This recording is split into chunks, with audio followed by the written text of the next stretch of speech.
Bonjour, c'est Lucille.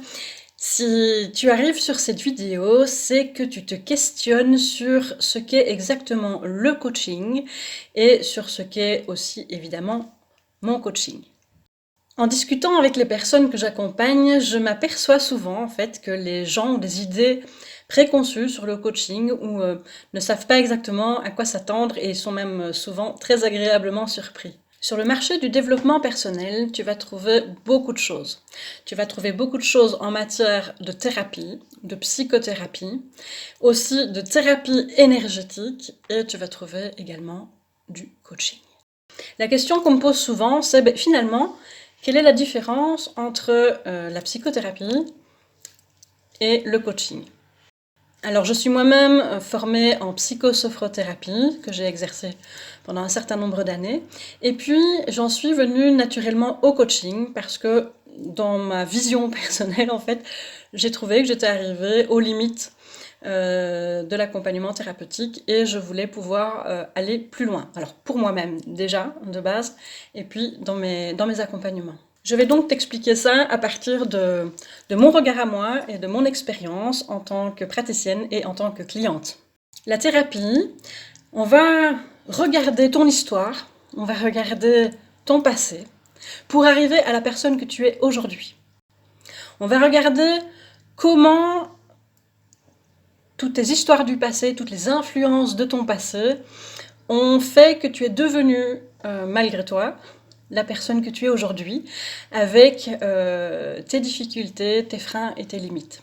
Le coaching, on va regarder la personne que tu es aujourd'hui, on va regarder quelle est la meilleure version de toi-même que tu as envie de devenir, on va regarder tes objectifs de vie, tes désirs, ce que tu as envie de réaliser, de créer, quels sont tes dépassements à effectuer, et on va t'accompagner, te guider, te soutenir pour aller vers cet objectif.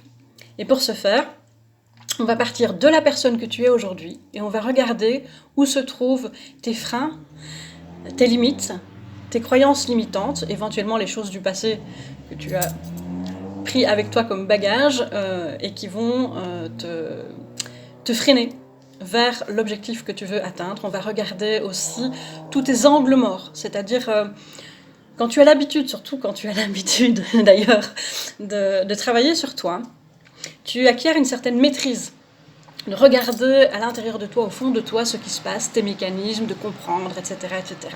Et c'est très bien, hein, c'est tout à ton honneur. Moi, j'en ai vu personnellement les limites. C'est-à-dire qu'à partir du moment où tu ne vois pas tes angles morts, tu ne vois pas les mécanismes de ton ego qui te conduisent à fonctionner d'une certaine manière avec des mécanismes habituels et des mécanismes qui sont formatés pour te faire aller dans un certain angle.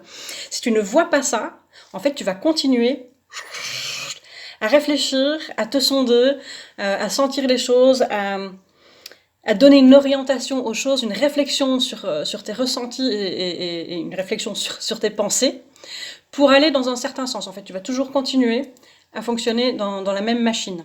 Une des limites de la thérapie, c'est que au bout d'un moment, tu peux, et ça arrive souvent d'ailleurs, tu peux utiliser ton passé pour te limiter. Tu peux te dire, ben voilà,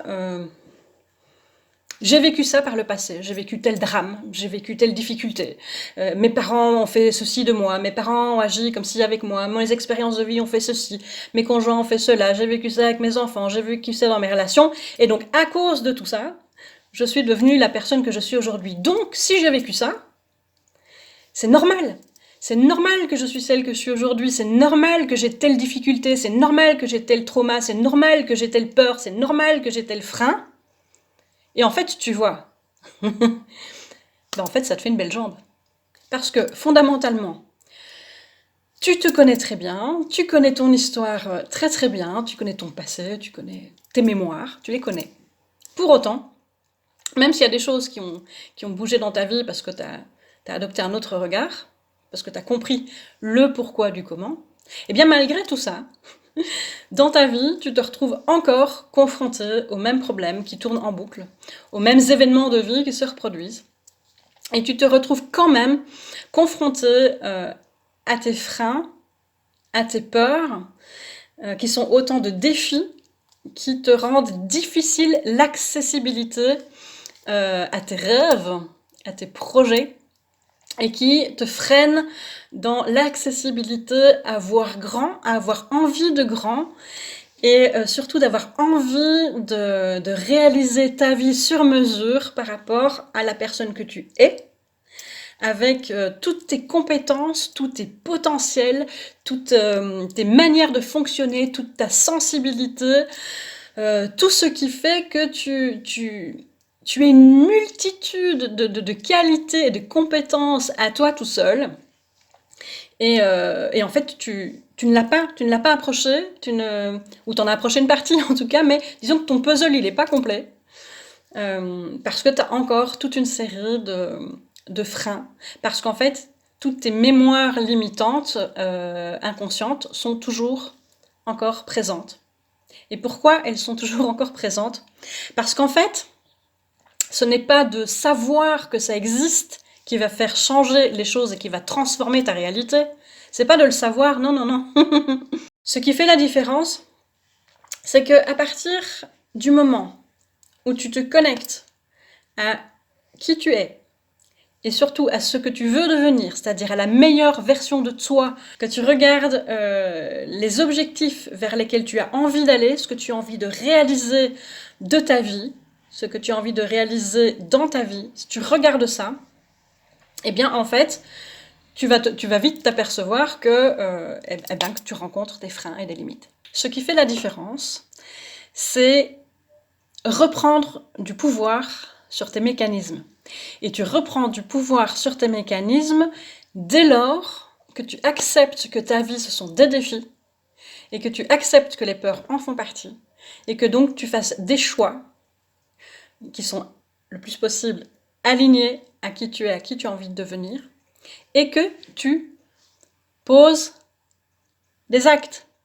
En fait, c'est en posant des actes que tu vas rencontrer la vie, les événements de la vie, que tu vas rencontrer aussi cette énergie puissante à l'intérieur de toi, le puissamment vivant, qui a envie d'émerger, qui a envie de sortir, et qui est un peu étouffé, sur lesquels il y a des couvercles, qui viennent de différents endroits, qui viennent effectivement de ses peurs, de ses limites, de ses croyances, de tes habitudes, des attentes des autres auxquelles tu accordes du crédit consciemment ou inconsciemment. C'est en rencontrant par tes choix actés, alors ça peut être des petits choix du quotidien hein, qui paraissent insignifiants, ça peut être des choix plus importants de vie aussi, mais c'est vraiment en actant en fait tes choix par les actions que tu vas faire dans la vie, que tu vas rencontrer le poids de ce que tu veux vraiment, le poids de tes croyances, de tes fantasmes, le poids de tous ces freins et de ces limites qui t'empêchent d'accéder à la transformation de ta réalité en une réalité que tu veux créer pour qu'elle soit à la mesure de ce que tu as envie d'être et de ce que tu as envie de vivre. J'entends aussi des personnes me dire « Oui, je vois accompagnant. J'accompagne à ceci, j'accompagne à cela. Et moi, quand je vois ça accompagnant, en fait, ça veut tout dire et ça veut rien dire. Et ça me fait peur et ça me fait dire surtout n'y va pas. » Mais du coup, je vais te dire ce que c'est que pour moi, en tout cas, ce que représente le terme de accompagner. Tu as des objectifs que tu souhaites atteindre. Pour aller vers tes objectifs, eh bien, tu as une personne qui s'appelle le coach, qui est en fait un guide, un soutien, qui va te soutenir, t'accompagner pour aller vers là où tu as envie d'aller.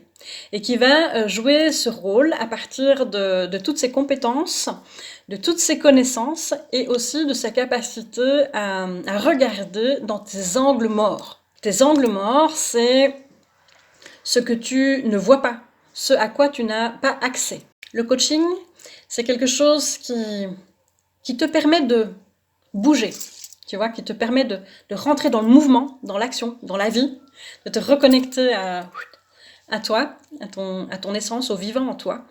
Et ça te permet de bouger assez rapidement, de faire des prises de conscience assez vite et de passer à l'action et de tout de suite te rendre compte de ce qui se passe pour pouvoir reprendre du pouvoir et réajuster le tir.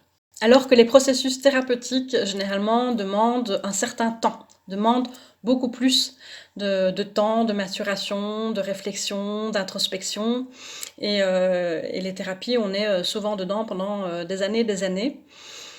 Le coaching, on peut partir dedans à partir d'objectifs à atteindre. Donc tu peux faire un accompagnement pour atteindre ton objectif, et puis après, tu vas rencontrer d'autres limites, d'autres envies, d'autres désirs, d'autres freins, d'autres expériences de vie,